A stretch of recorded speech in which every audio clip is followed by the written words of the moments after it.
Yeah. Yeah. Try to get a nut to move your butt.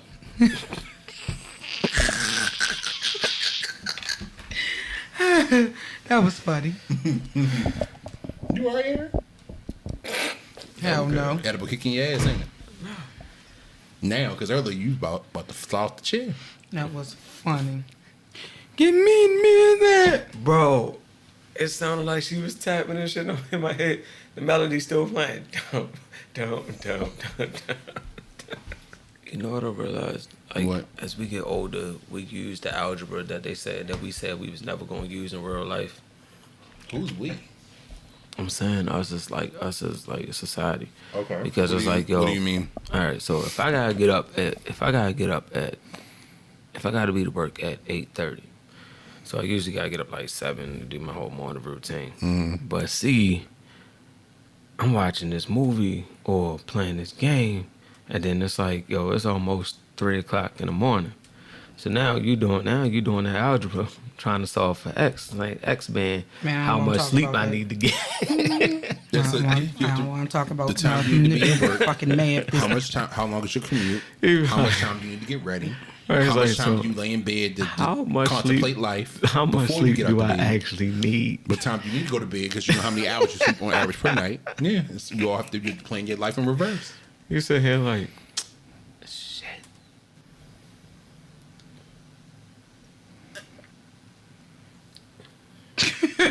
Why everybody gets silent? I don't know. What the hell is going on? I don't know what's going on. Who you talking to? Chad, I was making a comment about something. I was having a moment. I'm sorry. Which one? And people making my ass itch. Interesting. They boiling my potatoes. They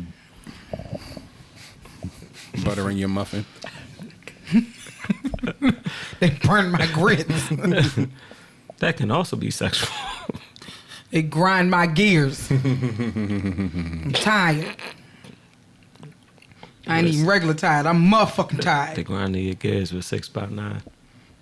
What in the fuck, Aaron? I'm going to continue to be diplomatic in my email response that we were talking about before we started recording today. So I deleted most of what I told y'all and kept the first and last paragraph to play nice. I felt like you were being nice, but okay. I was being nice, but You ain't tell her to go jump up a rabbit's ass. That was nice. I mean, I was thinking it. You didn't tell her to go fuck herself 2 ways from Tuesday. That was nice. I was thinking it. Yeah. That is. You didn't call her a see you next Tuesday. Okay, no, I wouldn't do that. No, I wouldn't do that. You didn't tell her you hope she stubbed her baby toe on the end of a damn bed. Do you know how bad that hurt to stub your fucking baby toe on something? That's a pain that nobody understands. See you next Tuesday. I don't know. I don't call women that because it's rude coming from my big black ass. I say it on your behalf. Well, you can say it as a woman, but I would never say that to a woman. I know better. True. That's like calling a woman a bitch. You know, I'll call somebody a bitch in a minute. A raggedy bitch. But you also a woman though. Exactly. They don't. That's what I told you. I do it on your behalf. You feel free because I won't ever do it. Brandon I know better. Brandon kind of got a pass, but I don't. he would have to be flamboyantly flippant with it. Even then, that wouldn't give me a pass because I'm still a man at the end of the day. Thank you for acknowledging that. No, see, Yeah, that's because we have Everybody don't understand that. we have honor and actual respect. Cause it's like even if you been disrespectful, like I'm not gonna call you a bitch. Well, I don't engage. First off, y'all know me. I don't engage or get involved in situations that would lead to being in an argument with anyone, let alone a woman. And I also know how to de-escalate by sitting at you, looking at you like you're stupid. Because I'm Like you got 3 heads. right. Because I'm not gonna argue with you. So, thankfully, knock on wood, it never happens. It has never happened to where I need to be somewhere out arguing with some woman about something because I don't engage in it, because I don't put myself in those situations. Like I said, I'll look at you like you're stupid and won't just be sitting there silently looking at you, because after it's gonna come a point where Slow blank. you realizing that I'm not saying anything, I'm just looking at you, and you're gonna shut up eventually and just walk away, because again, silence is golden. That's very true. And sometimes you have to play politics, as I've been doing in the email responses I've been sending. Hopefully by the time this comes out, this is ooh, I didn't even touch your leg, nigga. Ew. Hopefully this has been settled by the time this comes out. Y'all have no idea what we're talking about, and I'm glad. Anyway, welcome to this week's episode of Wine and Audacity, the podcast. And I'm your host, Brandon Sigard, and I'm joined by these niggas. How y'all feeling this week? I'm cool. I'm chilling. I'm straight. I'm cool. I'm chilling. I'm straight. I'm cool. Nigga, you high. Nah, I'm actually cool though. That's giraffe pussy. I said giraffe's kneecap. He coming down from it because earlier he was in here high as giraffe's pussy, but I said giraffe's knee, the back of a giraffe's kneecap. And take it. Yeah. So it is October, and we are here finally at the infamous. It's spooky season. Okay, sis. What? Girl. It's pumpkin spice and spooky season. I hate pumpkin spice. I Same. hate all things pumpkin spice. I'm not. When I think of fall, I think of apple cider. I don't think of fucking I pumpkin do. spice. Now, I will say this. I do Apple cider, do sweaters, some and pumpkin boots. bread. Sweater weather. Sweater. Oh, God. Sweater weather. Oh, sweater weather. Oh, at least the weather's turned. Oh, I love sweater weather. And for the ladies, it's the gray sweatpants season. Not for me. I'll still be wearing shorts all the way into November. I just Y'all know joked a I'm little hot. bit. Excuse me. Oh, God. Don't get it on the microphone. Luscious first lip. Want me the first time she spit on somebody's microphone? You said it in the previous episode, bitch. Well, I mean, if the fits. I mean, hey. You know, I mean. I need new friends. Was I wrong? I need new friends. Did I speak out of turn? Did I? No. Go to hell. I vacation there. Shout out to the queen, Lynn Whitfield herself. The queen, who is currently on the Shy, and I feel like she about to come in and knock all this shit over. Go to hell. I vacation now. Well, bitch, can you move there permanently? Getting on my goddamn nerves. I'm sick of you. I don't care if your mother was a real whore. And a junkie. And she sold me for $10 and a fix. Well, bitch, why she take you back? Now I'm stuck with you. I am not your tragedy.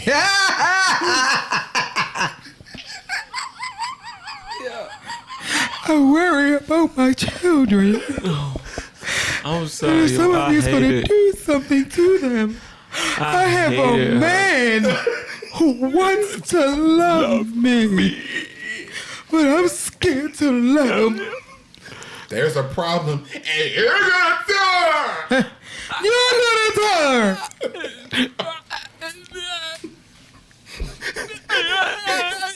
It's like yo, that bitch was trying to win. There's the a lot of Oscar, things I regret in life, including having you as a daughter. I said, oh, bitch. Mother's child. You're just evil. Evil. And with that, this is October's Q&A episode. With that being said, we're going to get started and let y'all get away from our foolishness, our wine-induced foolishness. What we getting into this week, Shauna?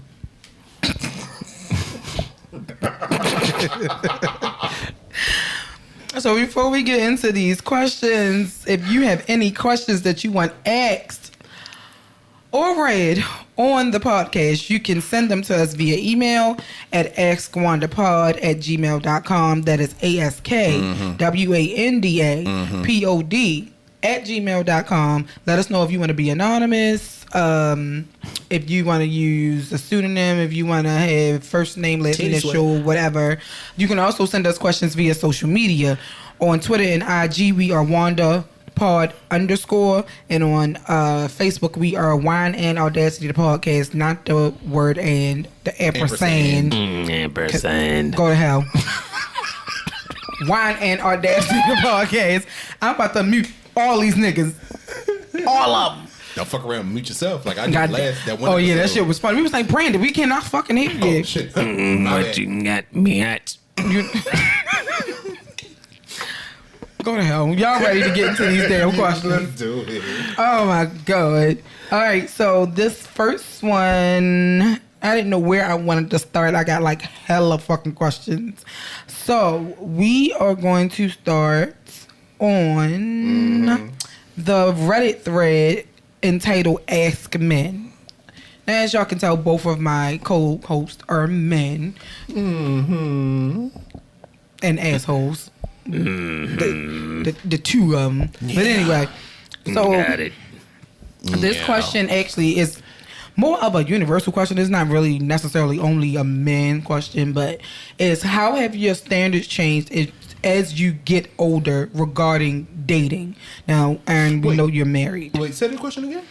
How have your standards changed as you get older regarding dating? Oh, girl. Like, how did it change pertaining to physical aspects, personality, and so on?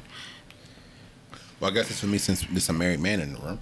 No, but I can still answer though. Well, you can. I mean, he but let me dated go at first some because I'm point. single. I'm in these streets. Your wife is at home waiting for you. We in these streets, shorty. I'm in these streets. We in these streets, nigga. Streets. We in the streets, nigga.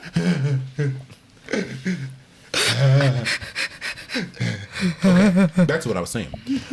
My standards, like physical standards, haven't changed. I feel like I've dated a plethora, or range, not plethora, a range of body types.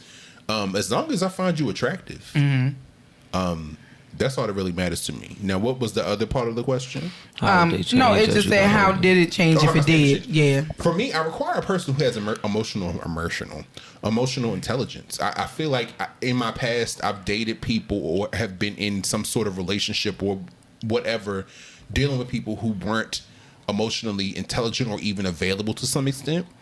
And as I've gotten older, gotten into my mid-30s and even 30s and mid-30s, I now require a person that has emotional intelligence, a person that can communicate and tell me what they want, what they need, because I can't read your mind. I don't know what I'm not Miss Cleo. Well, she was a scammer, so I mean, I guess that wouldn't really apply.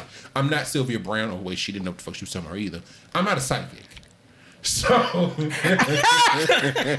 I'm not a psychic, so I don't know what you mean. I realize that I require communication. I am an overthinker.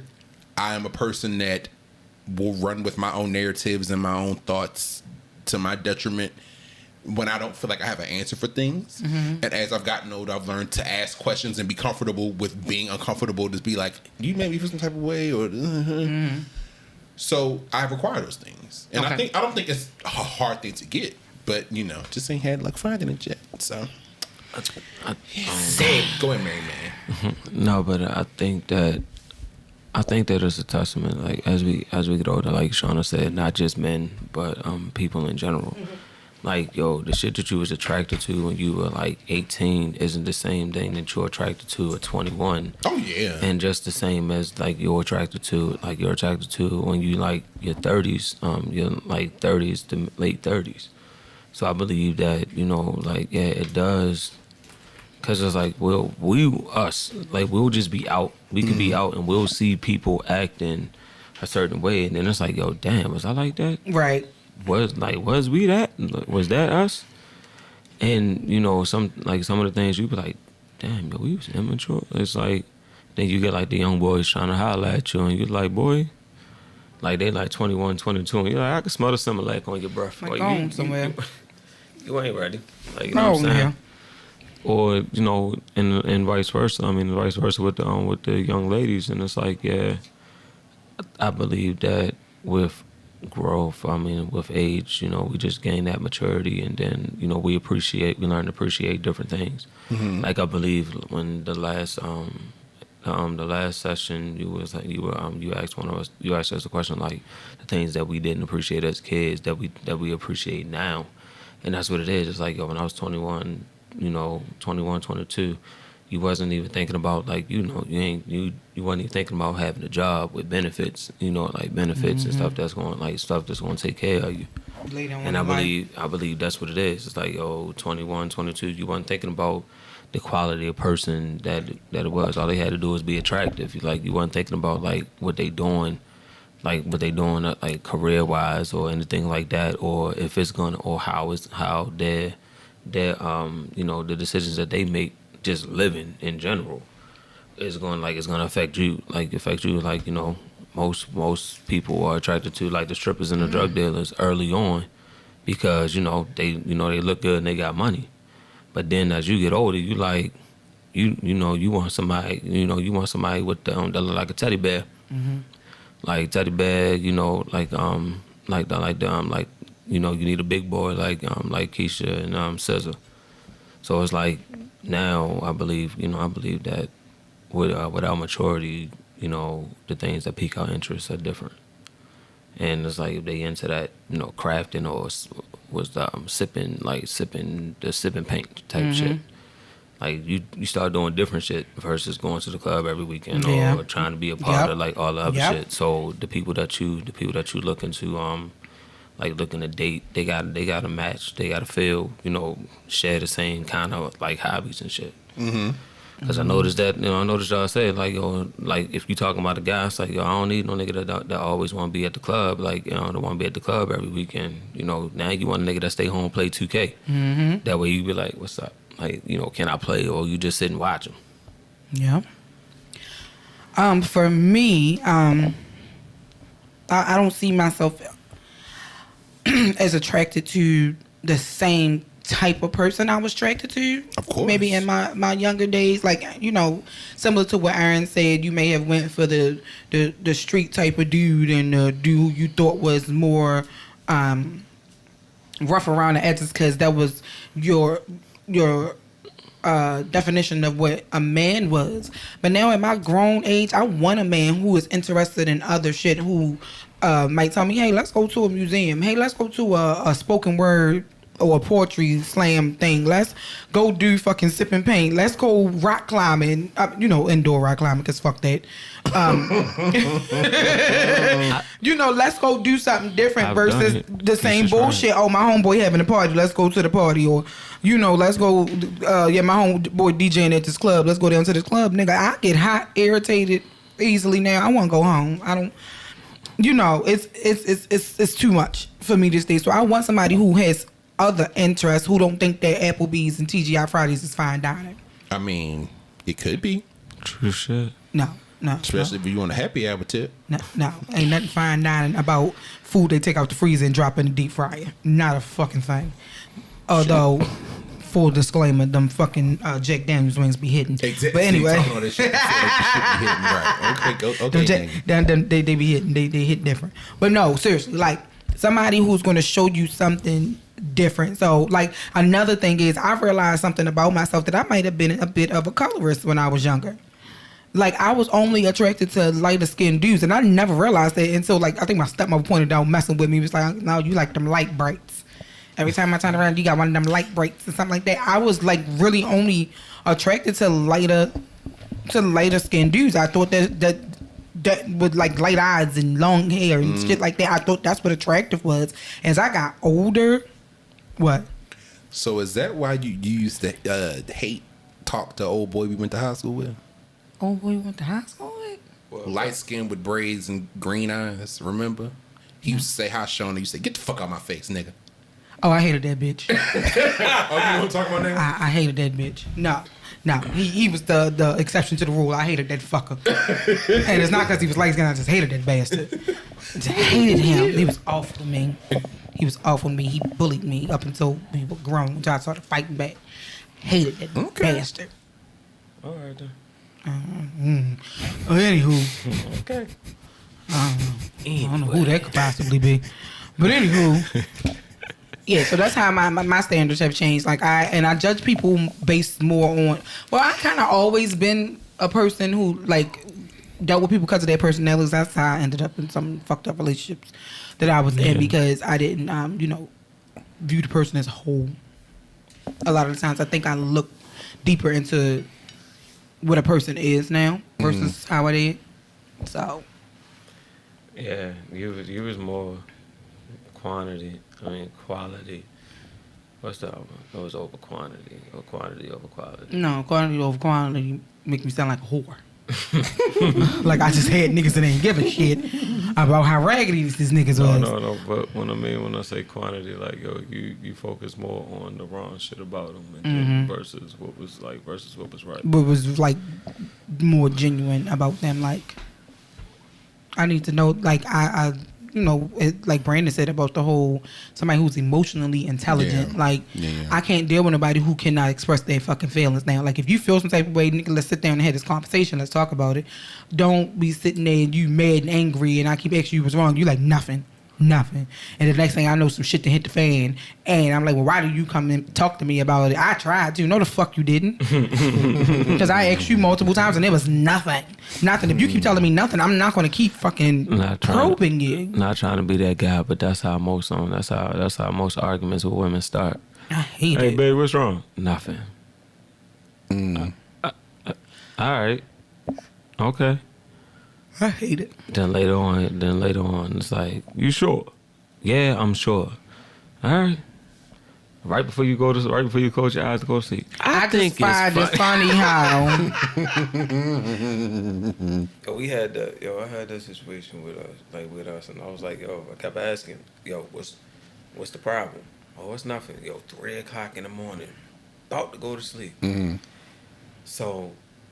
How do you know such a like? Yo, nah, we not talking about that. No, when I asked you at 9:30, then again I asked you at 12. Well, now here it is, 3:00. Open your fucking mouth, people. If it's an issue, talk about it. Open your fucking mouth. But to answer the question though, like yeah, as we get older, what the things that appeal to us now. It's like, we don't necessarily, it may not appeal to us. I mean, the things that appeal to us then may not appeal to us now as much. Or now we look at it and like low-key discuss, like, damn, did I really like that?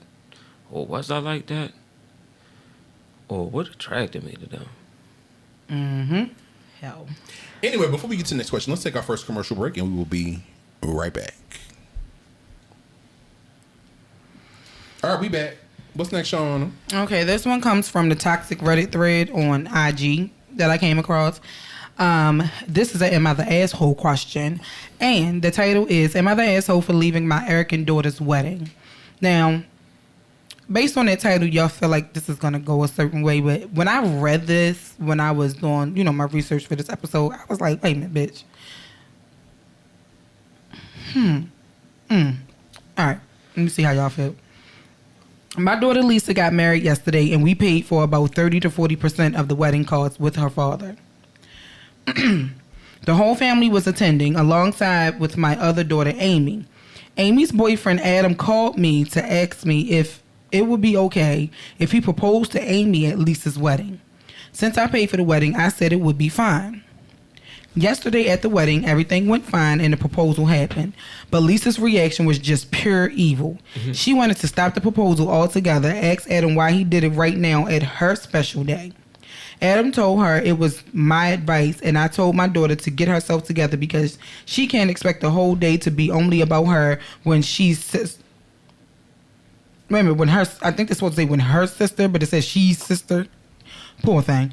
When her sister is just as important. She told me to stop prioritizing Amy, which is obviously not the case. She never even mentioned to us before that a proposal would be a problem.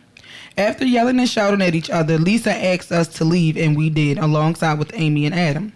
My husband then blamed me for getting kicked out of a wedding, and I told him I didn't want to stay anymore and told him to stay out of it. Now he's blaming me because he can't reach Lisa. But I called Amy, and she said she's glad I was on her side and protected her. Am I the asshole? Yes. Why would you propose at somebody's wedding? Without express permission from the bride and the groom. Because I could see if it were like a family situation to where like the family's in town, but the family's scattered all over the country or all over the world, and they're in town for this big wedding. So if like your sister or your cousin's like, yeah, I propose because everybody's here and they can see it. If some people are cool with that. I feel like most people wouldn't be cool with that because that's their day. But why would you propose to somebody's wedding without their express permission beforehand? You the asshole. You the dumbass too. That's like wearing a white dress to a wedding, bro. Right. I said the same thing. I had that. Bitch. That was veil. It's just wedding fashion. I'm here. that was at a wedding. I seen that happen at a wedding I was at, and I was pissed. I was more pissed than the bride was. I was like, "Cause how fucking dare you?" Especially one of the people. She was an old lady, but you were old enough to know better. You were old enough to know that you don't wear white to a wedding. You were born during civil rights. You knew better. But anyway, what's your answer, Aaron? Yeah, you the asshole, fam. Cause I mean, I don't like that. Like I don't like when people propose on like holidays. But like Brandon said, I understand. It's like I don't like it, but I understand it because everybody's together and they don't necessarily come together for come together that much. So if you got family that's come from across country and the only time everybody's all together is like Christmas or Thanksgiving, I get it. But at a wedding, that's a little disrespectful. I mean, it's hella disrespectful, like, to at a wedding reception on my day, like, to add to yours, motherfucker. Don't do that. Don't disrespect me like that. I feel like, and this is me speaking from my perspective, on my wedding day, I'm not a person who requires the attention on me most of the time. I like to play the background most of the time because I don't want people in my face. But if this is my day, this is like my birthday party or my wedding, it's about me right now. Mm-hmm. Take that shit outside. Johnny Blaze voice. Take it outside. Take that shit outside. Or else, I'm going to get my lick back. You gonna get your lick back? I'm going to get my lick back. Kill mode. Or mother's mode. So I'm going to get my lick back. Word to mother's mode. I'll get my lick back too, because I'm gonna announce my pregnancy at your wedding, bitch. But all right, y'all. Listen. We want to tell everybody, but I'm gonna do a whole gender reveal, bitch, at your reception. I'm gonna have somebody walk in with sparklers waving them around. I'm gonna have a big ass explosion in the middle with blue dust. Like, guess what, bitches? We adopted Cambodian immigrants. Spice in that music video. Tables turn, the tables turn. What goes around comes back around. Boom, boom. All right, I gotta do that every time I think of Space Inside. Shout out to episode 17, I think. Wireless boom boom. That was my shit. Kylie boom boom. So, that's bitch, you're the ad. You are a major asshole. First of all, you talking about you paid for 30 to 40% of the wedding, along with them and her father. Okay. Mm-hmm.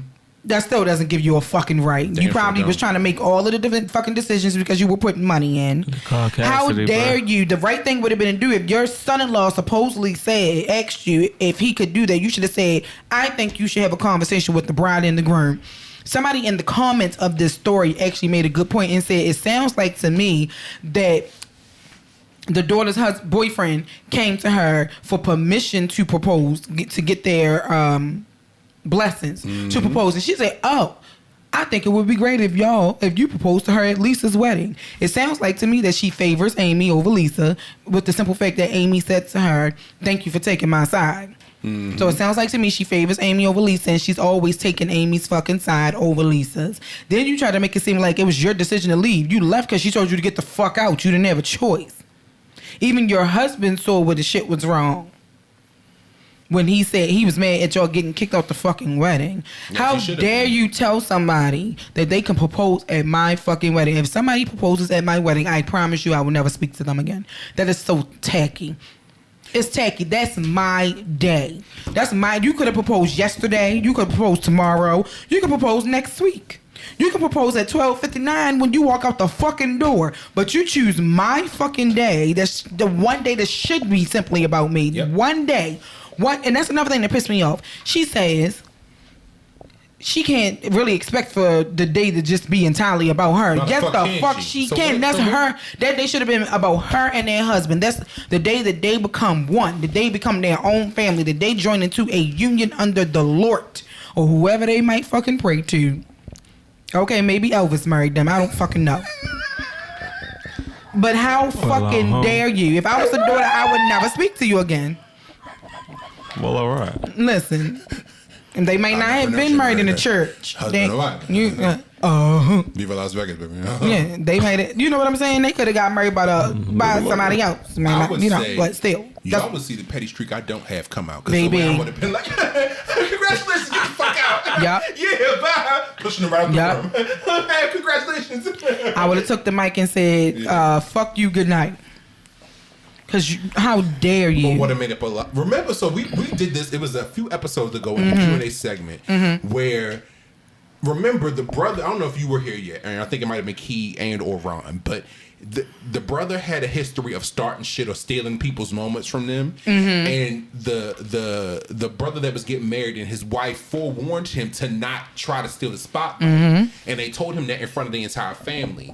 He went ahead and did it anyway. And they said that they hired a woman to come in and be like, to tell his new fiance once he proposed at the brother's wedding to be like, oh yeah, so you proposing to your girlfriend, we was fucking the last night or whatever. And hey, yo, you remember that, Shauna? I think so. Yo. I think that was one of mine. Yeah. It was one of your questions. Yeah. But I don't remember exactly what episode it was on, but it was on an old. No. And we all had the same consensus. I would have done the same fucking thing because how fucking dare you? We warned you. The brother how told dare you? Do not take like good, ain't it? I've seen some similar. Which bottle of wine? Go ahead, Shauna. What bottle of wine? That's that Menage a Trois sultry red. That's sexy. The notes of chocolate in this is fucking amazing. Is it? You just taste it like the chocolate and the raspberry. Yeah, like a chocolate. The notes of that, it just smack you in the back of your fucking tongue is amazing. Menage a Trois sultry red, y'all. It's our first time having it. It's great. But yeah, since you're the asshole, fuck you. And if your daughter never speaks to you again, I don't fucking blame her because you tried to take her day away from her. And knowing the way it sounds to me is that Amy is probably a spoiled little bitch and you give her everything she wants. Or because she said along with her dad, I'm assuming that the husband is the stepdad. So Lisa probably has a different father, maybe from the first marriage or whatever. And she probably treats Lisa a certain type of fucking way because she probably don't like Lisa daddy. That's what I think. Wow. You's a dumbass. That is so good. Anyway. Ain't some good one? It is. Moving along from this bitch. Put mom on there. Fuck you, mom. Damn, she don't have a name. We want to give her a name. Lisa Mama. Yeah, fuck Lisa Mama. Add her to the list.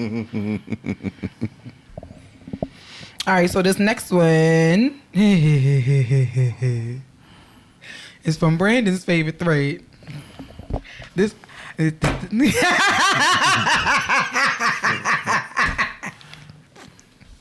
Okay, it's goddamn. This is from the 6 brown heifers, as Bree calls them. And this one reads as such. I met this cute Rasta woman, Yee, on Tinder. Yo. I don't know where that name came from. Okay. Ski. What? You ain't heard Sexy Red song? You know how I feel about her. Ski. Oh, God. It's something worse than my coochie pink, my booty hole round. Yes. Jesus, fix You it. gotta get on social media more than once a week. I know. I can't take. When I am on social media, I'm just usually probably reading other people's drama, so I don't really be saying that shit. No, she just, every time I see her, I just start itching. But anyway. Let me start this damn question over. Met this cute Rasta woman, Yee, on Tinder. We had a great night. At the end of our date, she introduced me to her friend. I wanted Yee, but I went home with her friend. To my... Brandon, I'm gonna smack shit out with you. I see you out my peripheral. To my surprise, Yee called me again to hang out. She was chill as 2 friends of hers hit on me. I went home with them. Yee asked me to meet her for coffee. She wasn't there, but her aggressive friend was. Aggressive friend told me she wanted sex in her car. I told her to slow down and tease me. She said, I already paid Yee for you, so you can't refuse. Did I send you this? No, you ain't sent me this one. before, I went through with it, but I called Yee right after. I asked what is going on. Yee said she's a madam and I'm her new boy. And you're enjoying yourself, right? Out here slutting for free. So what's the problem? I distance myself from Yee, but I've been on a few Tinder one night stands and I think Yee is still pimping me out to these women. What to do? He out here giving out his coochie cat for free. No, he got a boochie cat.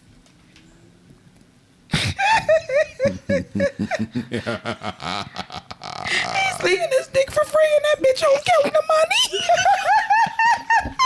Rubber coins, bitch. You can get this nigga for $150, sis. The dick is dicking. Bitch better have my money. But I gotta ask the question: is how does she know that? Again, poking holes in the argument. Yes, you are. How do you know that they are going to match? Because if it's Tinder, you have to match with the person to have a conversation with Exactly. them. So on the off chance that she pays for his services and he don't match with her, what then? Right. Would he get a refund? Nah. Or a dick refund? Nah. See, Not a dick refund. I mean, well, that's what the fuck it is. nah, that's what happens. She knows this nigga. So now she tell every girl that was like, yo, listen, that's the one that you want him. That's what you gotta put on here. That's what you gotta say. Like, that's what you gotta say. That's the shit he gonna go for. It's still not no guarantee they gonna match. No, but you gonna reserve payment until they do. Until they do. Then it's like, oh, we matched, girl. I know you would.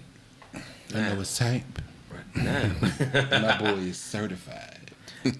Now, when you meet him, wear a red dress.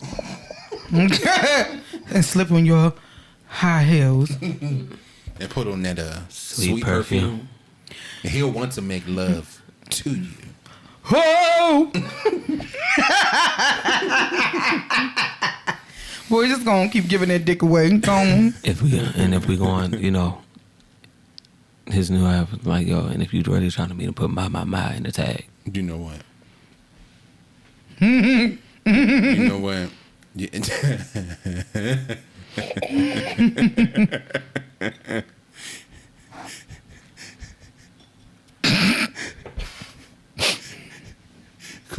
I got the episode title. What?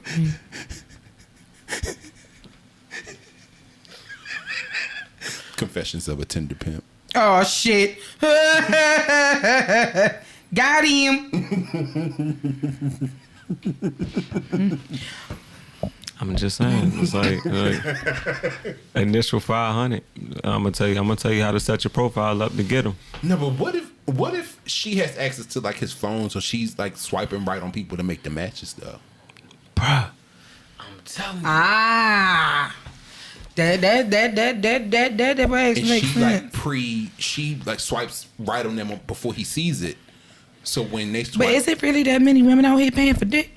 I mean, shit. I retract my question because I know a lot of bitches paying for dick and they don't even realize that they paying for dick. I mean, Like if a nigga living in your fucking house and you paying all the fucking bills and he babysitting your kids, you paying for dick, sis. Go say goodnight to your uncle. Oh shit, not your uncle. Mama, this is my third uncle this year. You got a lot of siblings. I ain't never seen none of them at the family reunion. That's my uncle. Why he don't never come around with my daddy around? I can't. All right, so we moving back over to Reddit. This comes from the Ask Men thread on Reddit again. And the question is, what happened when you got back together with your ex? If that ever happened to you. Wait, what? Say that again? What happened when you got back together with your ex? I don't believe in speaking ill of the dead. Somebody in the Bring it back up. It's a zombie.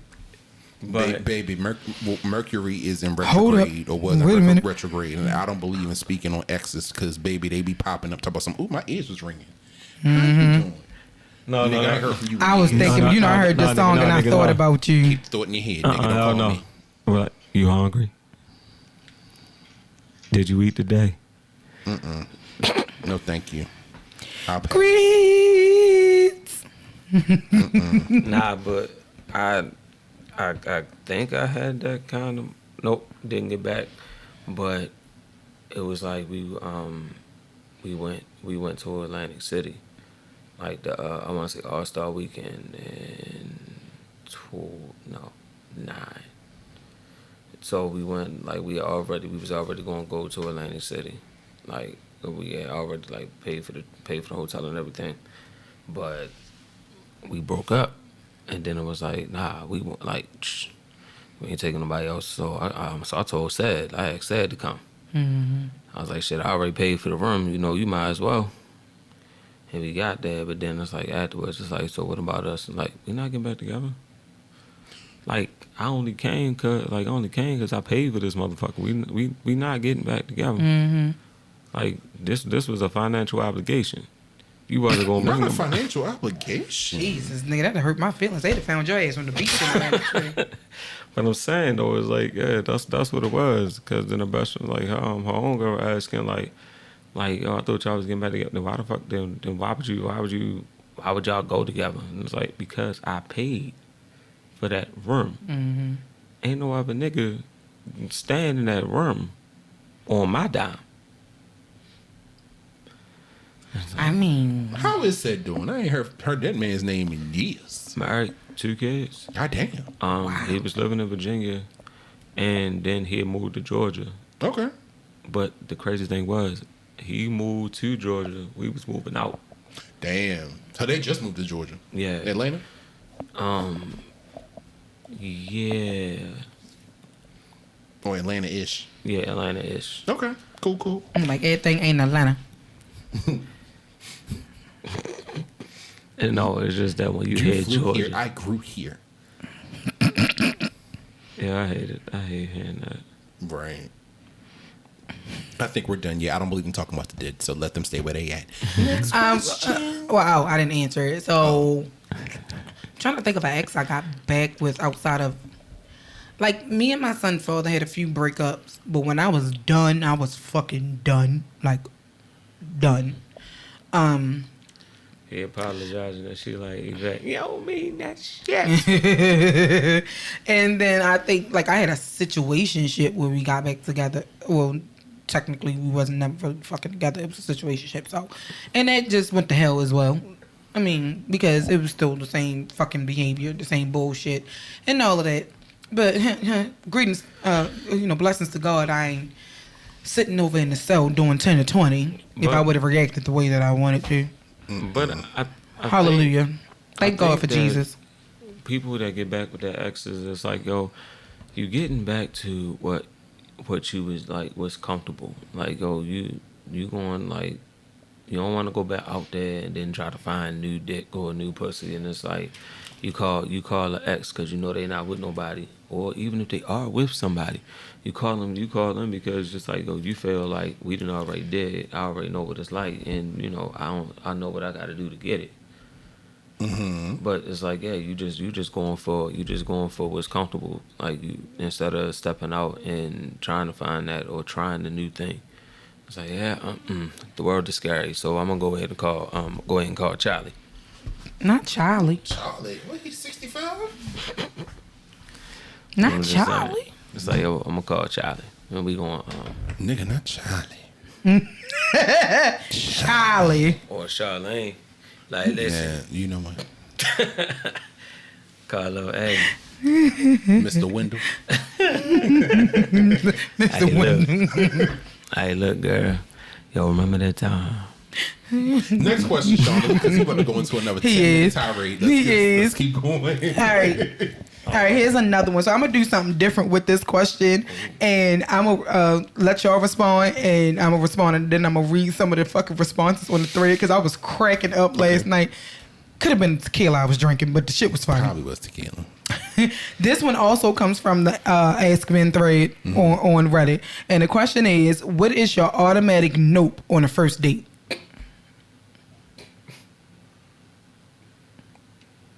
Bad hygiene, bad breath, being rude to the wait staff. Yo. Oh, that boils my fucking That potatoes. one right there. lack of consideration, being rude to me. I don't understand that whole insulting thing. Trying to insult me or using insulting as a way to flirt. Don't do that, because baby, I don't know you like that for you to be insulting me. Because I'm taking it as an insult. No, but how you treat people, like I think I was watching 85 South shit, and the girl was like, if you really want to get to know somebody on the first date, drive somewhere where it's like really, really crowded and you trying to find a parking space. And then like and watch their reaction to you trying to find a parking space. And it's like or she said go to somewhere where you gotta like think like an escape room or something. Escape room? Yeah. Because then you get how you get their real reaction on trying to solve a problem, like problem solving, and it's like, yeah, but that rude shit, I can't, yo. Like you just being rude to the way, I'm cool. Like I be cool on that. It speaks about your character long before you do. People, I always believe that people will tell on themselves unknowingly, and all you have to do is just sit and watch. Because a person will reveal their hand unless they're just a psychopath and just don't do it at all. But most people will reveal their hand in one way or another as time goes on. Yeah, but like how you treat a person that it's like, yo, you don't. I think Charlamagne said that, like, you judge a person on how they treat somebody that can't do nothing for you. Exactly. And you don't exactly. And like how they treat that person, yo, that's how you determine like how they gonna treat you. Because if you treat a person like this that can't do nothing for you, nigga, I can only imagine how you gonna treat me. Mm-hmm. So for me, automatic nope is if you invited me out. Now, let me preface this by saying my daddy always told me you're supposed to have your own money, right? But I feel like if you inviting me out, I feel like you should be expected to pay. Yeah, because you're inviting me out. Now, if I say, hey, let's go hang out, then automatically in my mind, I'm already thinking, okay, we're going to go Dutch or I'm going to pay for it or whatever. But I think that's a conversation that needs to be had prior to you going out. Like, that needs to be established. Another thing is people who ignore me. Like, we're here and you're in your phone the entire time, or somebody who dominates the conversation. That's annoying too, because I feel like you're not trying to get to know me. Yeah. So, like, if I'm just sitting there and I'm asking you questions, and I'm asking you questions, and I'm asking you questions, and you're not asking my questions, I'm answering my questions, and you're not asking me questions, I don't like it whatsoever. Both of y'all can kiss my ass. I don't know why y'all giving me this look. I don't know why y'all giving me this look. Because you do be dominating the conversation. I don't do it on purpose. No. Maybe that's why I don't date. I don't know. No. See, you gotta find, like, for you just gotta find that person that like to listen. Mm-hmm. I can see you with like an introvert, somebody that's quiet, like me, even more quiet than I am, who would just let you. Like, and I think I'm attracted to people like introvert friendship wise, but I don't know if I can date an introvert. Like, I can see it. I don't know. I mean, honestly, it's balance. Believe it or not. Because I don't see you dating somebody talk as much as you do. I'm sorry. I love you, but I don't see that. Because you do your goddamn nerves. Keita is an introvert. She's an introvert. Shut the fuck up, nigga. When did you start doing that breathing shit? What is that? Not when did you start doing that breathing shit. When the fuck did you start? What is this breathing shit? When? Why your hair on top of your head like that? Nigga, get out my house. Nah, but real shit, Keita is believe it or not, Keita is an introvert. And she, the way that... No, I believe that.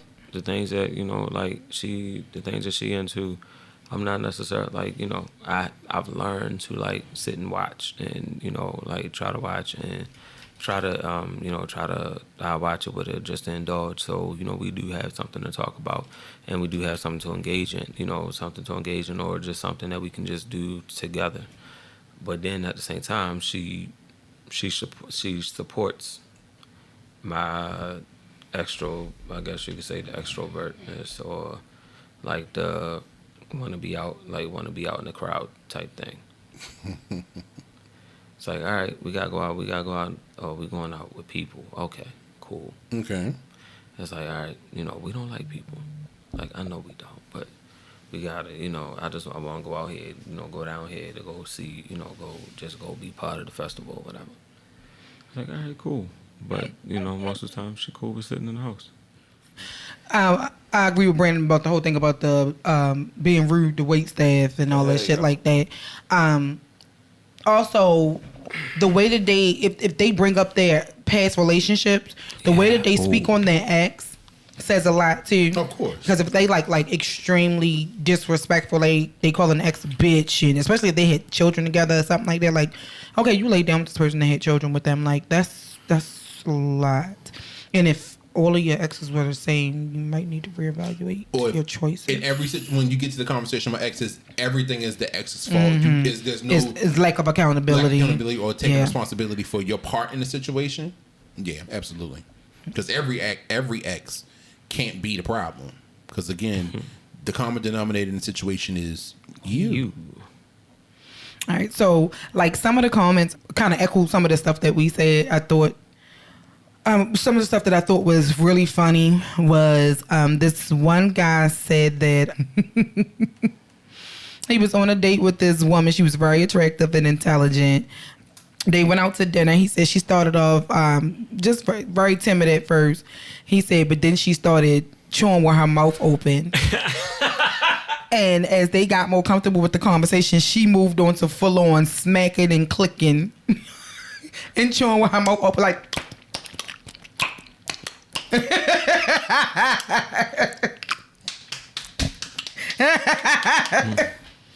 That's a pet peeve for somebody to choose with their mouth open that smacks, and oh god, I hate it so bad. I really, really, really, really hate it. That's because we've been trained to not like that shit. Because if we talking with food in your mouth, if we did it, we got smacked. Like we got smacked. Close your mouth while you eating. Mm-hmm. It's rude to smack. I do that to my child because he tends to do that with gum. And I was like, try. He was like, Oh, sorry, Mom. And then he'll close his mouth. But sometimes it's a self-conscious thing because I don't think he realizes he's doing it. He was sitting there like, I was like, boy. He was like, oh, sorry, Mom. Like, nah, I hate when girls be popping gum. Oh, I do that sometimes. I ain't gonna lie. And then they do all the tricks with it and shit. And it's like, stop. It's like, this other person said when all they do is talk about themselves. It's a lot of people talking about being rude to staff and stuff like that because that really I just feel like how you treat people like that that's just doing their job. Yeah. You think that they're beneath you because they are serving you. Somebody gotta fucking do it because you could have stayed your monkey ass. See, I didn't say it. You stayed your black ass home. But you don't want to cook though. That's the thing. Like these niggas out here, like you here because you didn't want to cook, and they out here doing it, and then the wait staff they doing their best to bring it to you. Huh? I'll tell you later. I feel like I missed something. No, I'll tell you later. But yeah, well, once you get canceled. Right. We're gonna take a short break. We're not gonna go commercial, but it's gonna be just a blip. Hold on. Like, well, get canceled.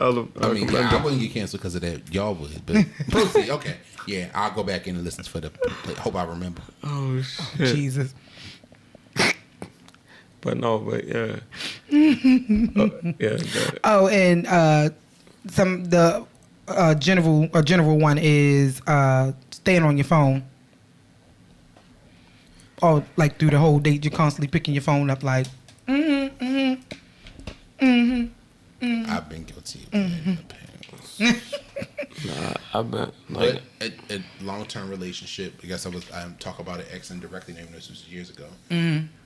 They would just be petty, or he would just be petty. He'd just pick up his phone, and we'd be sitting there just on our phones, not talking to each other. So and I was like, oh, I didn't realize there was an issue for you. Why didn't you say anything? Right. Because you should know. Should I? But proceed. We don't need to relitigate that. That was yours. We don't need to relitigate it. We don't. That's funny because it's always be shit like that. Like, I didn't know that about you, but you should just know. Like, you want answers, but you don't want to ask the question. We talked about this earlier, but it's totally related issue, and we don't have to get into it again because my feelings about that are still the same, and I don't want to get pissed off on the podcast. So, next question, Shauna. Hold on, let me get a bowl of ginger ale. Proceed. I can hear you.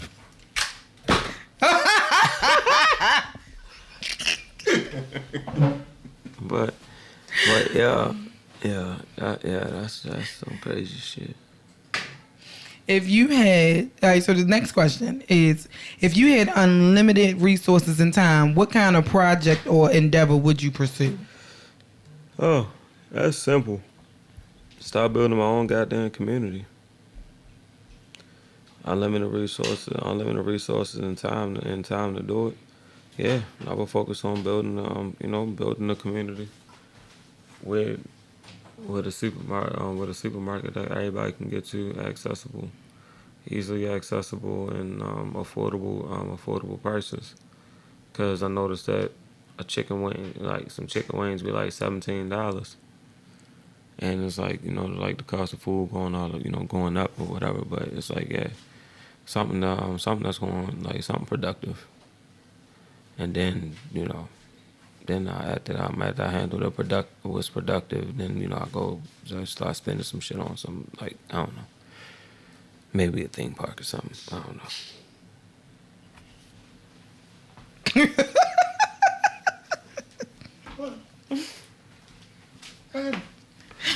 We was laughing at how you stepped over in the back to crack that damn can open. You also heard it? Mm-hmm. I should shut the door behind me. So, in case you missed the question, Brandon, is if you had unlimited resources and time, what kind of project or endeavor would you pursue? And I said build a community. And then after I do something productive, then I do something frivolous like a theme park or something. The project would be, it's a twofold project. Part of it would be to take care of myself, my finances, and people around me. But I'd also be a philanthropist and just give money out. I'd put people through college and invest in small businesses, and because again, if time and money aren't a concern, it means I have unlimited money and unlimited time to do whatever. So I would invest in especially small black businesses, putting black people through colleges, pay for people to go to trade school, making sure people have ways to do for themselves. Because what was the saying? If you teach a man how to fish. Yeah, that saying. I can't recall it offhand because I'm like 3 glasses of wine in at this point. But yeah, something to the effect of if you teach a man to fish, he can feed himself. But yeah, anyway, y'all get what I'm saying. Yeah, I'd do something like that. I'd be a philanthropist, but it wouldn't be to to me, it wouldn't be to a lot of times when we hear the term philanthropist, they're giving stuff to organizations to research this topic. For me, I feel like I would want to put it in the hands of actual people who are doing the work to solve issues. It just sounds like you're literally investing in the future. Yeah. But people can pay for themselves, and people can provide for themselves. They can derive their own benefit from life, and their life would improve. And my thought process is when you pour into people, you hope that they in turn pour into other people. I don't agree. I probably would help the community, but I wouldn't. That shit hit me in my throat. Mm-hmm. But that's what he said.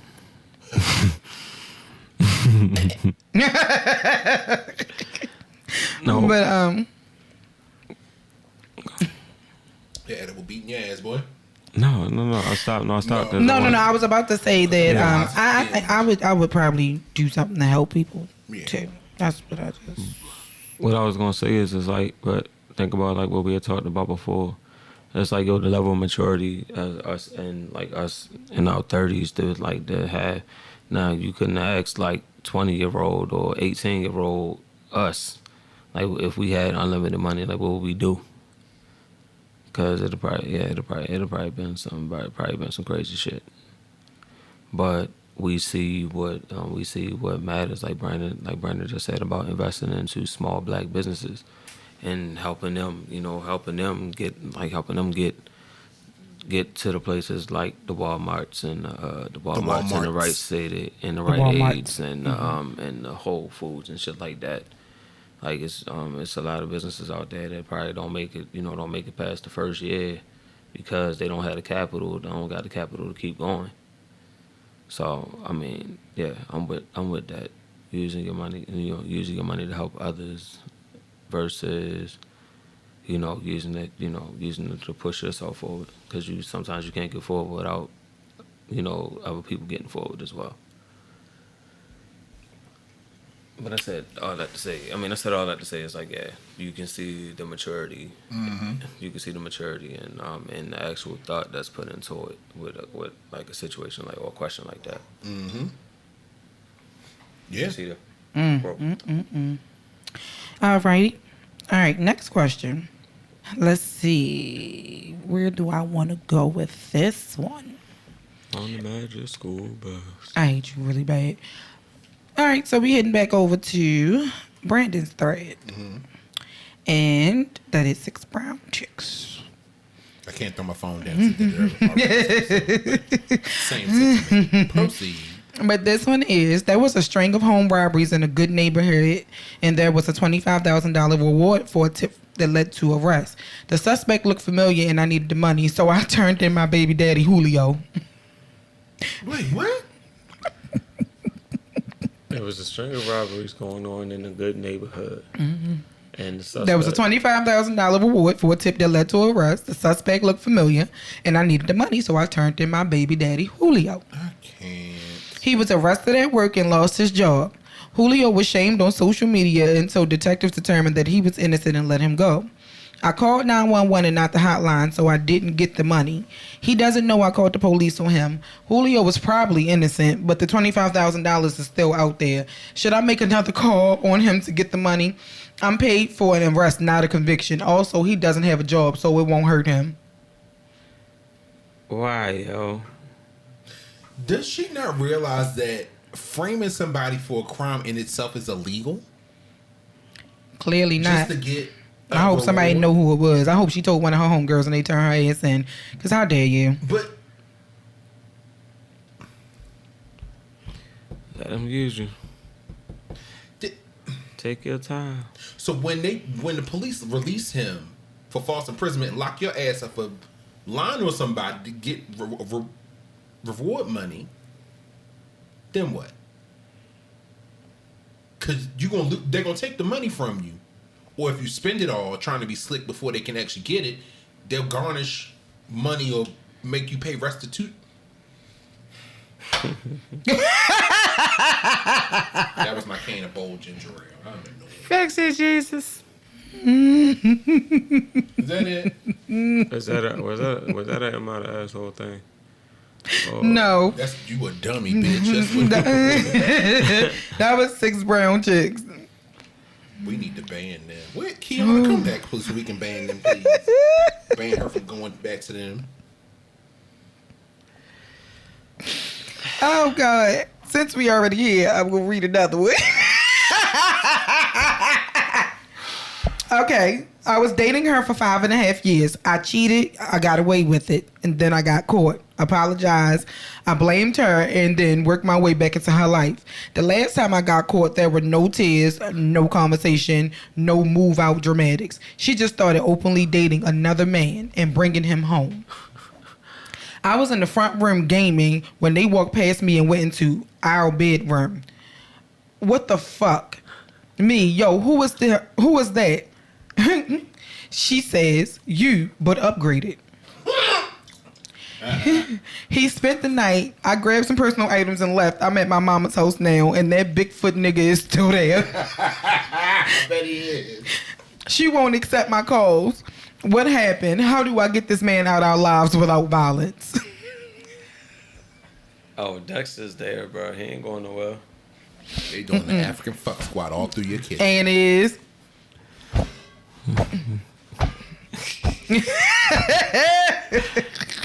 They gonna open the door. You want some breakfast?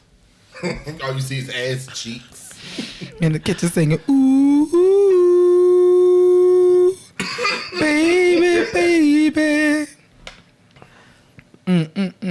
Nah. Hey, Jody, Marvin, please believe me. Baby, listen, go ahead and go back and collect the rest of your stuff and stay at your mama house. Baby, because that was the definition of you went low, so she went to hell. You fucked around and found out. Yeah. Baby, my lord. She just said she not gonna argue with you. She just gonna do you. And when she do you, yo, it was way better. Baby. She already moved on to the next. That's all. In your face. All right, but she had to make sure she chose to do it in front of you versus behind your back. She respected you that. She respected you that much. She can't say the same about you. So she wants you to see it coming. Dumbass. Everybody just dumb today. Stupid. I ain't got nothing else to add. I really don't. Nothing else? Y'all sure? You sure?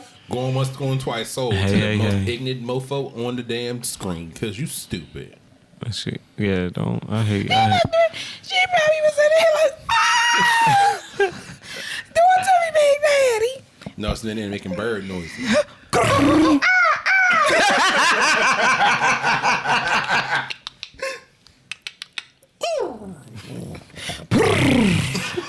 What happened to that boy?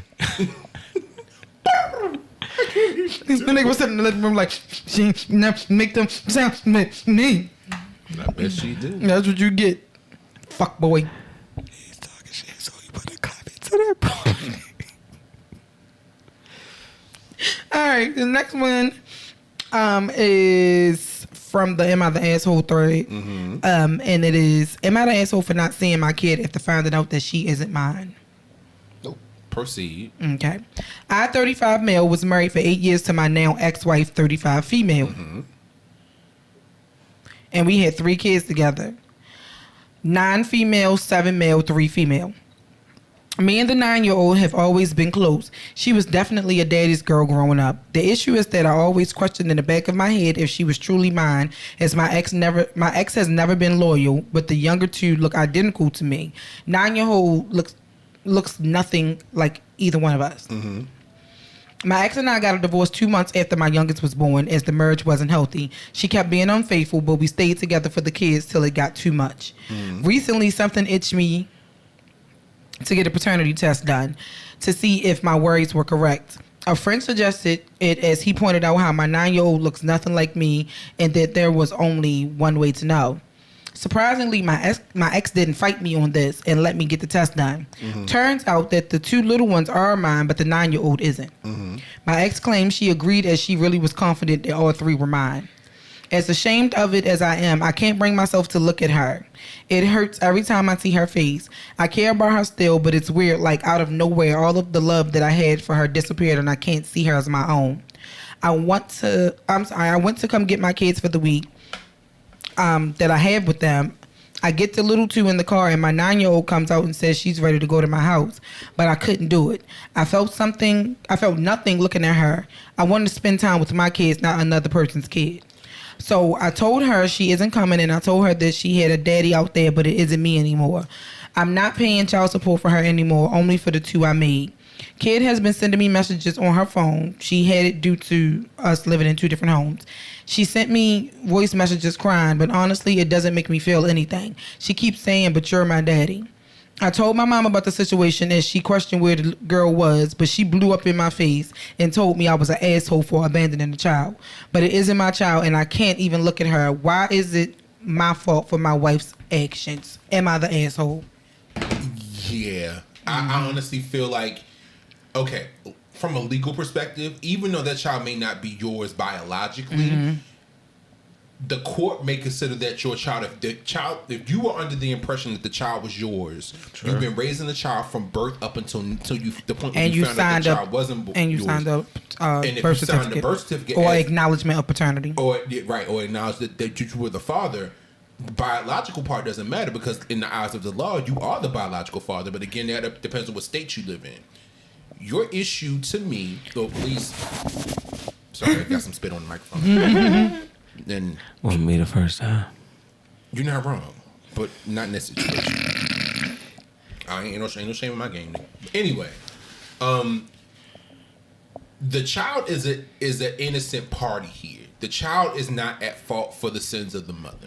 While I understand you may feel some type of way, you could be doing irreparable harm to that little girl, and by extension, her siblings, which are your biological children, by now all of a sudden, out of the blue, shunning her for a mistake that her mother made. It's a fucked up situation. I get it. You don't have to pay child support for her. Although, again, in some states, they may force you to, as you are legally the parent. You are legally the parent. You could be doing more harm than good by ostracizing this girl or ostracizing your child from her two younger siblings, because that's not your child. And I think you absolutely are the asshole here. That child has done nothing to you or nothing to deserve being shunned by you. Yep, I agree. Because what does it change? Right. And again, it's a difference of opinion. You may feel like that ain't my child, that ain't my responsibility. I ain't gonna take care of her anymore. But speaking for me, I could not in good conscience have been a father to a child for 8, 9, 10, 12 years, and then all of a sudden a test comes back and says I'm not the father,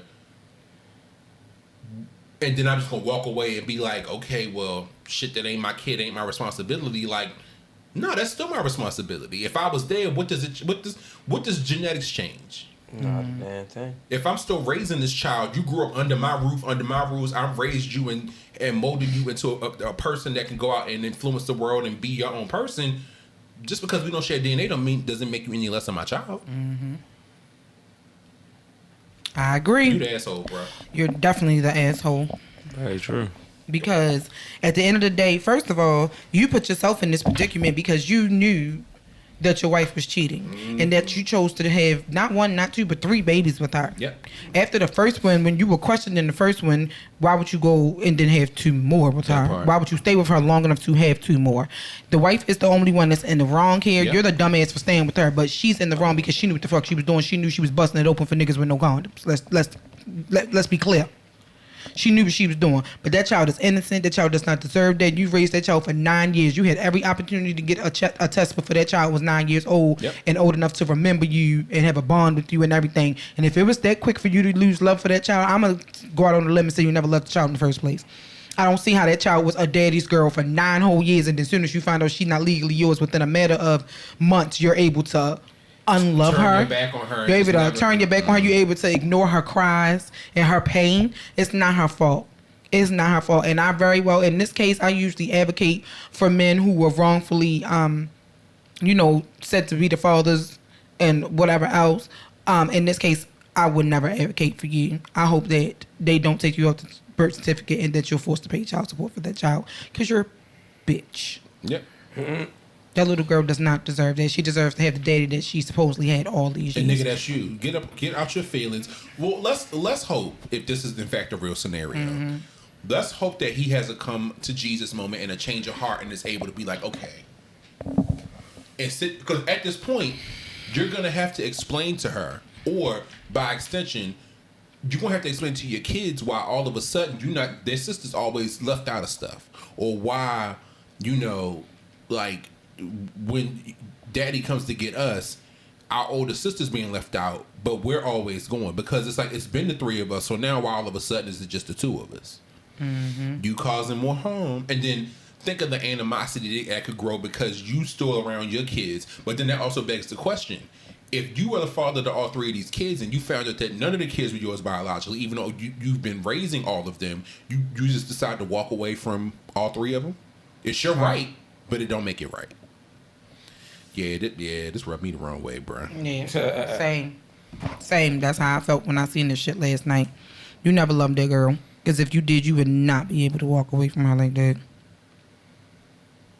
I can't. You son of a bitch. Yeah, I'm sorry. I just, it rubbed me the wrong way, Chan. Well, next question.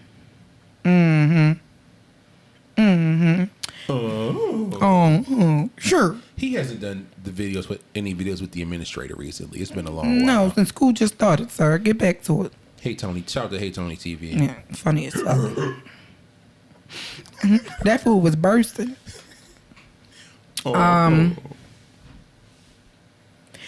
Okay, here goes another one. This one comes from an ex Reddit thread. And this one is, when did you know that your ex-partner wasn't the one? This is actually easy. I will mention one of my exes. And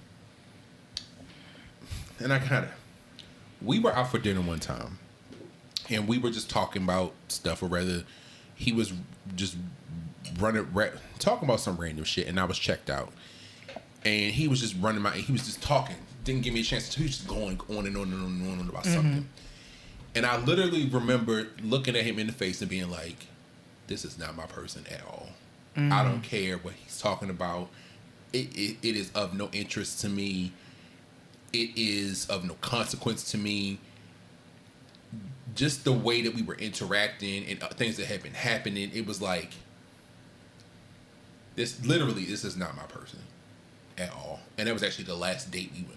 Because it was like, there's no point in us continuing to deal with each other if I know, literally my brain reverberated, this is not your person, this is not my person. So why keep entertaining it? Yeah. I get it. Niggas, you sheep. Look like you sleep. See the edible kicking in your ass, nigga. Nah, it's just not. I'm just listening. You got you just listen. That's how it starts. And on your head.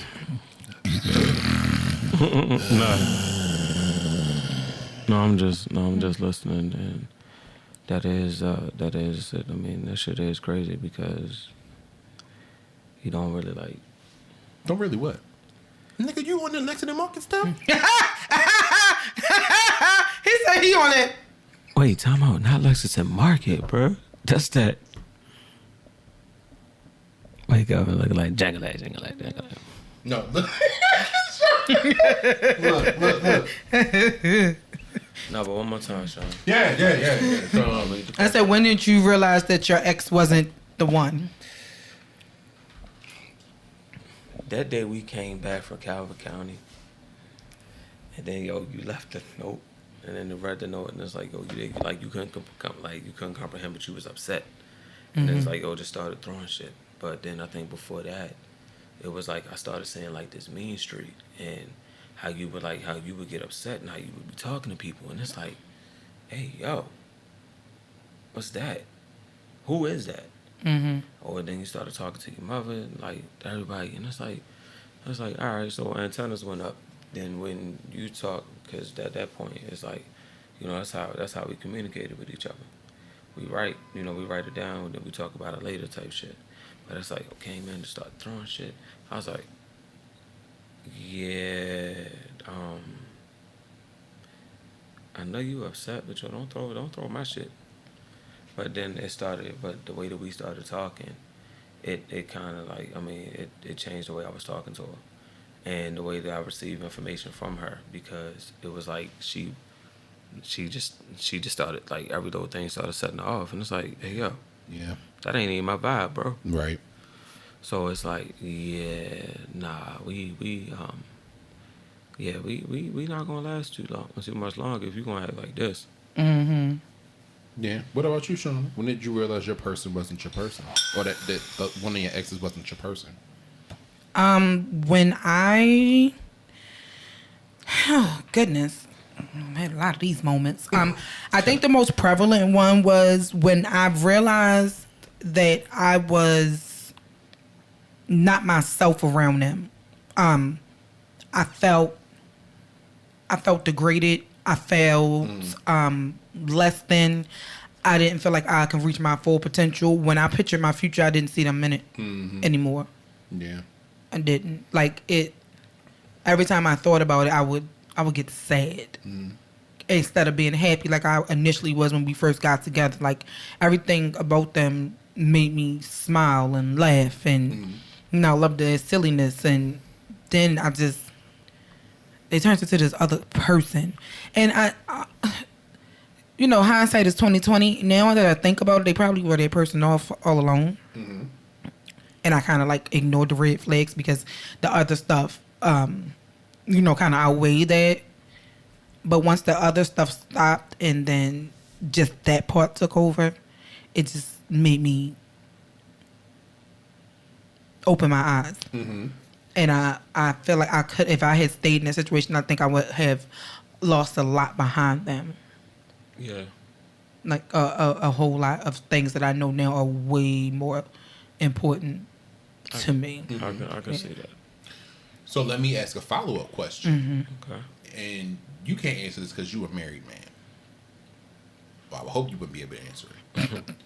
As you've gotten older and as you spent time in therapy and you've learned more about yourself as time has gone on, are there any of your exes that you would be open to giving a second chance to? Short answer is fuck no. That was quick. No, I have this one ex who I dated in high school. Okay. In high school, he was at that time he was different from the type of guys who I initially dealt with. He was different, or he was different? Different. Mm-hmm. He was like, no, not different. If that's what we getting. Yeah, that was. Not different. Not different. Not different. But no, he was a different kind of guy. Like he was like he had older parents, so he was a lot more mature than the guys that we went to school with. Yeah. He just was a really sweet guy, and he was respectful, and he was, excuse me guys, the damn wine. Mm-hmm. Yeah, he was respectful, and he just was different from what I was used to. And I at 36 versus who I was at 14 or 15, of course, God willing, I would like to think you're a different fucking person. Of course. But yeah. She see him now with the gray hair, bald head, and salt and pepper beard. No, his head not bald, but he do got that gray on them temples and then that beard, and I'm like, shit. Did you reach out? I did. We're still cool. We're still friends. Like, we're friends on social media. Like, we talk. When we see him, it's all love. We give each other big hugs. It appears so. So would you reach out to him and ask him to see if you want to get like a drink or something to catch up and see if you... I probably would, but I don't know about... You know what? I hate you so bad. Nah, but... I hate you so bad. But no, look, like I want to see... I'm trying to get rid of you. I love you, girl. Not you trying to get rid of you. You trying to spoiling me. Yes. Somebody else's turn, goddamn. Hey, yo, but you know what? I'm trying to spoil my own man.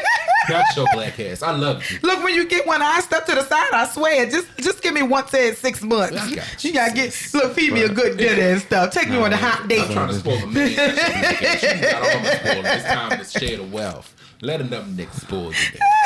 It's about time. They got a lot to live up to, though, friend. A lot to live up to. Like, Brandon did not.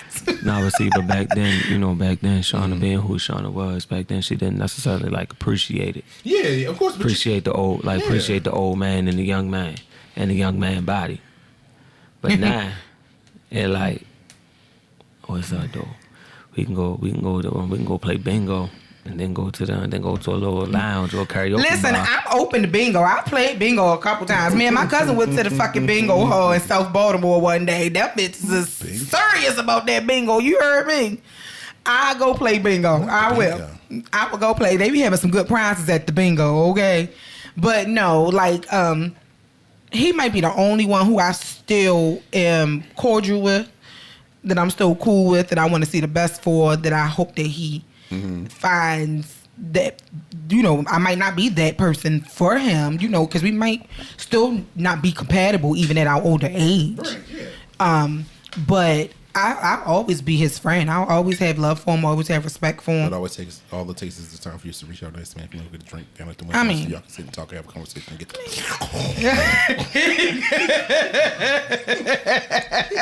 I hate you so bad. I hate you so bad. Any other one? Did you give him some? Did I? Hold on, let me think on that for a minute. I did. All right. I think we only slept together like once, though. We weren't together that long. But I think it only happened once. But again, we were inexperienced teenagers, even though you know. So now that conversation. It might be different. I don't know. But back then, But like, hey yo, look, I ain't know. I had just lost my damn virginity. I ain't really know nothing about, you know. Hold on. Y'all some assholes. Come get these assholes. Please come get them. Oh my God. Y'all so fucking stupid. I have to get new friends. Dizzy. Oh. This nigga said I'm dizzy. Oh, shit. That's what your ass get for picking on me. But it makes sense though. At first they start talking, and then they start reminiscing. Y'all remember that time when I saw such? Then it be like, it's that scene in the movie where they doing the pan on the floor. You see clothes. You know what's crazy? The way they a broken wine bottle, a glass. We went to school together, right? And I don't remember him from school at first, but we actually met in the mall because him and his best friend were in the mall singing. Like both of them can sing their asses off. They were in the mall singing fucking Jodeci. That's how we first met. And I was every stuck. time I close my eyes. I was stuck. It was me and Key in the mall, and I was stuck because they sounded so good, and I was just sitting there staring at him. And he walked up to me and was like singing in my fucking face, and I was like, "Y'all think it's gonna make him unleash the dragon?" You know what? I hate you so bad. Let me hear me say. Yeah. I hate y'all so bad. Let me say. Yeah. I gotta get new friends. Yeah. I have to. I know you really want me to go unleash the dragon. Yeah. Fix it, Jesus. But yeah, there's that. There's that. So if I had to choose, it would probably be him that I would give a chance to. But anybody else, nah, I couldn't. It was one other one, but I've realized that we were too different, and we were adults when we dated. Yeah. We were in our early 20s, but we were adults when we dated. And he's another one. He's a different type of dude. And the woman that he ultimately married seems more of his speed. They seem more of a match than me and him were. Right. Come on. We'll talk about it later. But yeah. That's a conversation we gotta have. He's another one I would be cordial with, but I mean, I believe we all have that maybe one or two whereas though it's like you think that you will probably give a second chance if like the stars aligned and like everything was just in the right spot, like circumstances were like ideal. And you if you could take that second trip down memory lane and try it again, but at that point I feel like now you got the cheat code because you know where y'all were wrong, where y'all went wrong then, and you can probably hopefully believe in that growth that y'all would have that things would have changed, or you would know how to navigate when y'all get to that little rough patch or whatever. Like you and him probably could make it work. Like not even gonna front because he was already mature and he was already like something different from the norm that you dealt with. So maybe he was, yeah. Then I just ended up with fuck nigga after fuck nigga after fuck nigga after fuck nigga. Yeah, but you it learn to get love. You do. What about you, B? You have somebody? No, I think at this point, to be very honest, and this is something I actually I've thought about in the past year or so. Would I circle the block and date anybody I've dated previously? No. I feel like for me, I'm in a place now in my own emotional growth, in my own idea of who I am as a person. Those people, or the people who I knew them to be, don't align with who I am now. And there were things in their personalities that I may have noticed and tried to shrug off because, again, you love people, you just you don't turn your back on them, but you love people and you're willing to put up with their shit just to put up with it because you love them. Yeah, them red flags be flagging. I used to tell they do, but no, there isn't a single person I've dated, and I feel like for me, because of the person that y'all met. Well, I don't know if you met him because y'all were in Georgia, but you met him. Or then him. We were together for almost 5 years. going through that situation with us going back and forth, breaking up, getting together, then breaking up, then getting back together, me being dumped, and getting back together, and all this stuff on and off. In my life, I want new energy. I want to meet my person. And I don't think that anybody I've dealt with previously is my person at all. I'm ready to meet my person. And I'm trying to look forward. And I don't see anybody in my past being the person that's going to pop up and say, oh, you're in. No, nigga, if you was it, you would have acted right the first time. Yeah. So, I used to have that. I used to have a conversation. I used to have a conversation with Twin when she would talk about like people that we've known. That's like trying to holler now, and it's like, yeah, but you only know the 2004, 2005, or 2006, 2008 me. You don't know the 2021, or you don't know the person that I am now, or the person that I'm evolving to be. So now when we talk, you sitting here trying to reminisce or trying to be in the past and think about, talk about the past shit that you know about me, but not focusing on what you can learn about me. Like you keep talking about all the shit that happened then, and it's like, yo, I'm trying to talk about what's going on now, or what I am now, or where I'm at now. And sometimes they be intimidated by your growth, because it's like, oh shit. I mean, yo, you used to be like this, and this, and it's like, yeah, that was years ago. Like, shit, that was last year. Like, bruh, I'm doing like, you don't like. Try to get to know me. Like, you don't know me now. Now, are they people that she's dated in the past? Or these people she might have known like on a platonic level, but both. Now, okay, it's both, And I used to say, but like that's what I was saying. It's like they know that you. They don't know this one. They don't know the author. They don't know the new creative mind that you have. And it's like, yo, you grown beyond what that is. Like, yeah, like we talked about. How our taste and our likes have evolved past what that is, and it's like, yo, you got people that still trying to get you from what they knew about you. Mm-hmm. Hey, you still like that? You still like Cheesecake Factory? It's like, yeah. Let's go to the Cheesecake Factory and just talk. Because of the way she is and knowing how her personality is, I see her, and when he says twin, he's talking about Kiana or Key for y'all, because that we don't call her by her full name. I do, but it's Key. I foresee her reconnected with somebody she already knows, and because her guard is up so high, the chances of her meeting somebody she doesn't already know is, I wouldn't say slim to none, but it's low. So there has to be a level of comfort there with that person already to pique her interest, to get over the guard she already has, to then pursue a situation. I could say that. Yeah. Probably one person.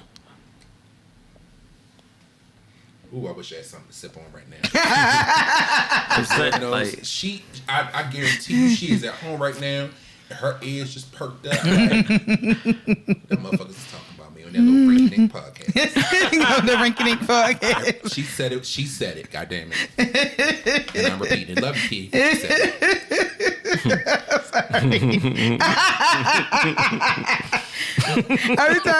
Every time he say that, she side eye him like every time. All right, y'all. We gonna shoot back over to I think we got like 3 more questions. 2 more. I'm sorry. So this one is from the Am I the Asshole thread, and it is: Am I the asshole for yelling at my daughter? No, that her mom isn't here. So. Right. So the title didn't make sense to me at first, so I went to read it to get more context on it, so now I understand what's going on. Okay.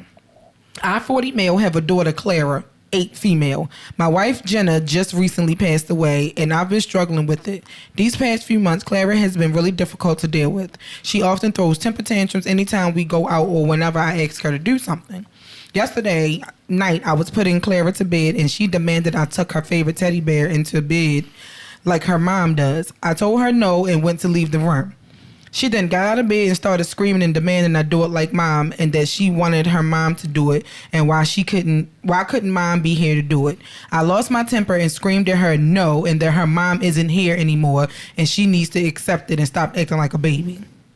I slammed her door and went down to the living room to cool off, and when I was heading to bed, I could hear her sobbing through the door, but I decided to just let her be. This morning, I called my mother-in-law to come take Clara off my hands for a while.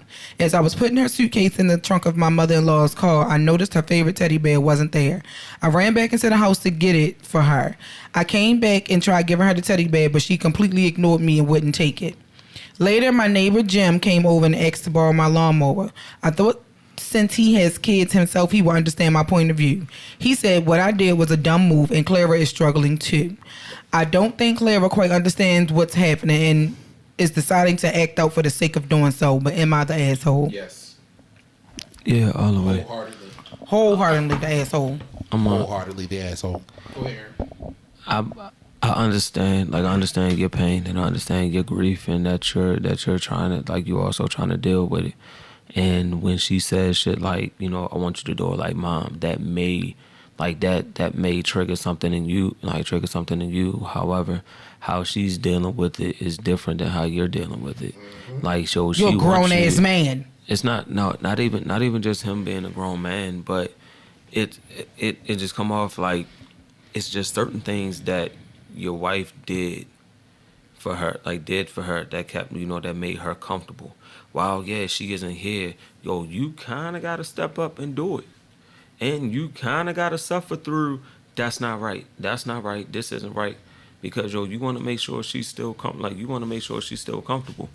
Like, and what you did, and it's like, wow, I understand, you know, you were frustrated, but it could have been a better way to do that.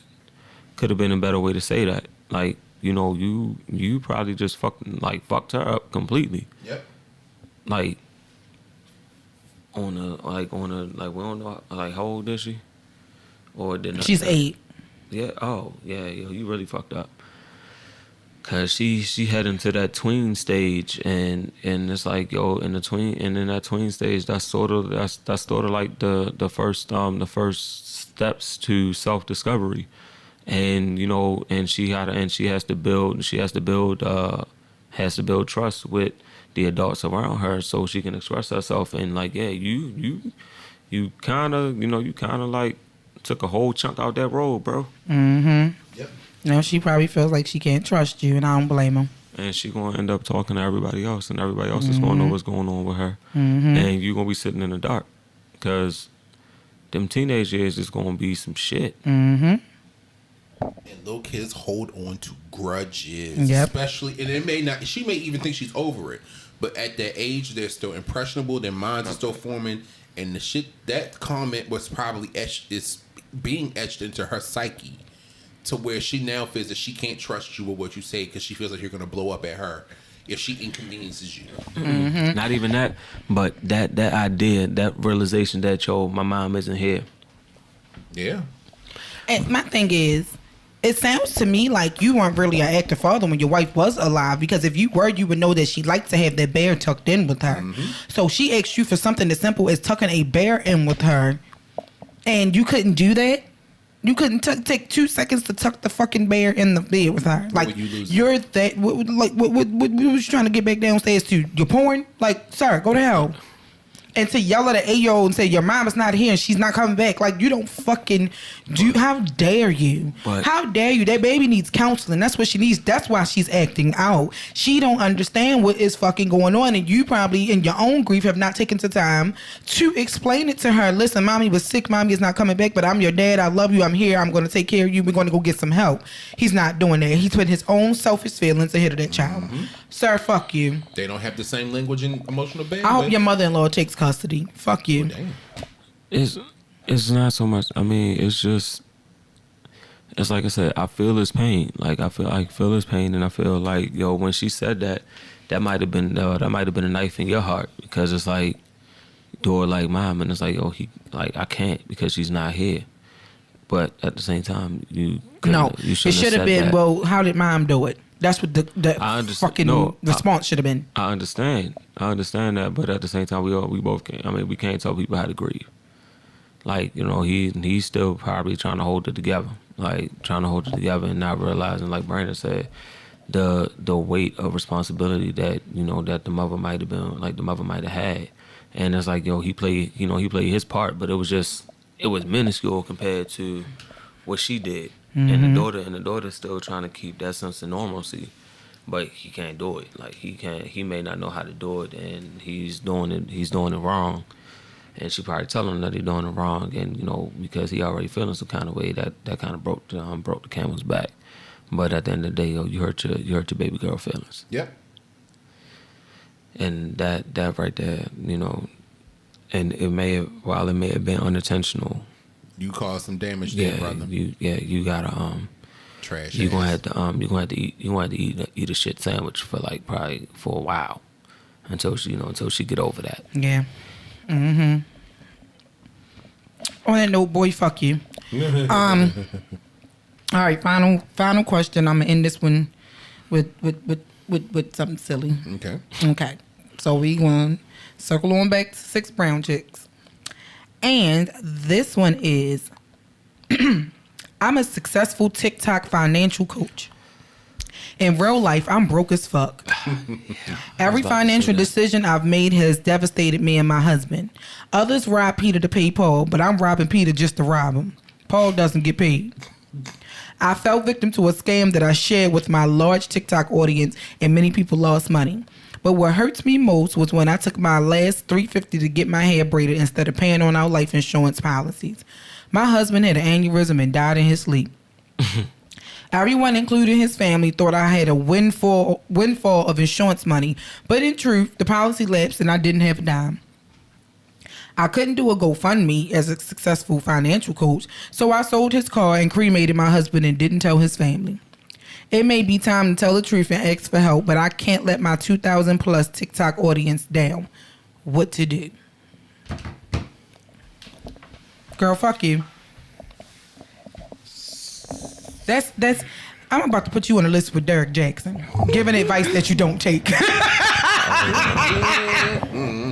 He was out here telling you the kind of niggas to look for, because he was that kind of nigga. That's who you are. You are the financial Derek Jackson. I had to pull Brandon move real quick. Hold tight. The deep breath, the sigh. I had to pick the mic up for this one. Lady. Didn't you open the mic like you doing like you hold on, like you about to, like he doing stand up? No, like he about to sing a hot 16 like Teddy Pendergrass. Look at baby. Lady. Listen, you out here spreading false information. I mean, no, you giving niggas the information because, yo, that was probably some shit you probably should have followed. But instead, now this is how you can turn it around. You can turn it around. You don't gotta let them down. You just gotta let them know that you made some bad financial decisions. Mm-hmm. Just tell the truth. Don't be like Derek Jackson out here downing niggas, like dogging niggas in his car, sitting out here because, you know, he don't want to say the shit. He don't want to say the shit because he know his wife gonna hear the shit and be like, nigga, that's not you. But you can save yourself. Like you can do your little GoFundMe and save yourself and still save face for your TikToker fans. Like, yo, you made a bad decision. You made bad financial decisions, and you can revamp your page too. Don't do what I did. Yeah, I mean, there's always a way to explain it. That's a hot fucking mess. It is a hot fucking mess. Is that it? Yep. All right, well, we're going to wrap the show here. That was a hot fucking mess. Mm-hmm. Yeah, I want to have that bitch on the respirator. Yo, stop fucking with me.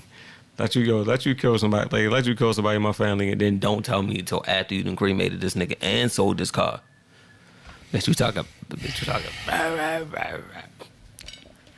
You know what? Thank y'all for listening. So, if you have any questions, comments, concerns, anything that you want to bring to our attention, please shoot us an email at askwandapod@gmail.com. That's ASKWANDAPOD@gmail.com. As always, please leave us a 5-star rating if you can. Not if you can find us, because you found us because you're here, right? Leave us a 5-star rating on whatever service you use. We appreciate it, and the 5-star rating gets us in front of more eyes, which lets us continue to make content for y'all. Yeah, man. Tell your friends about us. Yeah, please do. Please do. We really love making this podcast, and we want to keep making it for y'all. So send us feedback. Again, if you want to interact with us, you can find us on social media, on Twitter and Instagram at WandaPod_, and on Facebook at Wine and Audacity, the podcast. Ampersand, not the word and. Any final words before we go? Yeah. Add us to your Saturday cleaning playlist. Mm-hmm. You do that, because we do actually have a YouTube account as well. Trying to tell y'all. Go ahead and cut the podcast on. Let the episodes run. Go ahead and clean up your house. And get live. a couple laughs in. Come back, look at the TV like, these niggas are stupid. And then go back to doing what you was doing. Because I do it. And then repost. And then repost. Share it. Like it. Comment. We love y'all. Thank y'all for listening. Shauna is over at Castle with something I'm afraid to ask.